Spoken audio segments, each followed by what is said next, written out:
Paix sur vous. Bienvenue dans ce 5e épisode de Contradiction dans le Nouveau Testament. Aujourd'hui, nous allons parler de la sécheresse au temps d'Élie. Selon l'auteur de l'évangile de Luc, Jésus aurait dit que la sécheresse a duré 3 ans et 6 mois en ces termes. Mais c'est avec vérité que je vous le dis, il y avait beaucoup de veuves en Israël, au jour d'Élie, lorsque le ciel fut fermé 3 ans et 6 mois, tellement qu'il y eut une grande famine par tout le pays. Or, dans le premier livre des rois, nous apprenons que la sécheresse s'arrêta à la 3e année en ces termes. Et longtemps après, dans la 3e année, la parole de l'Éternel fut adressée à Élie, disant, « Va, montre-toi à Achab, et j'enverrai de la pluie sur la face de la terre. » Dans le premier livre des rois, la sécheresse ne dure même pas 3 ans complets, alors que dans Luc, la sécheresse a duré 3 ans et 6 mois. L'auteur de l'épître de Jacques dit lui aussi que la sécheresse a duré 3 ans et 6 mois en ces termes. Élie était un homme sujet aux mêmes infirmités que nous, et il pria avec instance qu'il ne plût point, et il ne plut point sur la terre, pendant 3 ans et 6 mois.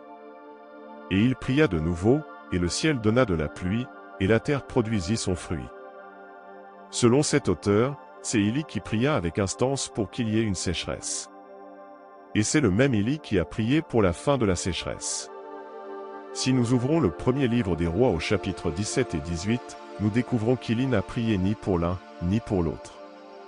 Cette situation a poussé les interprètes chrétiens à dire que Jésus et Jacques se basent sur la tradition juive et non sur la Bible. Ils dirent donc: il n'est parlé dans le livre des rois ni de la double prière par laquelle Élie demanda qu'il ne plût pas, puis de nouveau que la pluie revint, ni du temps précis que dura la sécheresse, la 3e année, mais l'auteur aussi bien que Jésus, dans Luc 4,25, empruntait cette donnée à la tradition.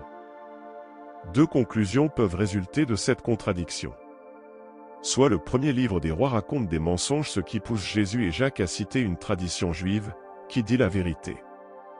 Ou soit le premier livre des rois est véridique et que c'est Jésus et Jacques qui racontent des mensonges.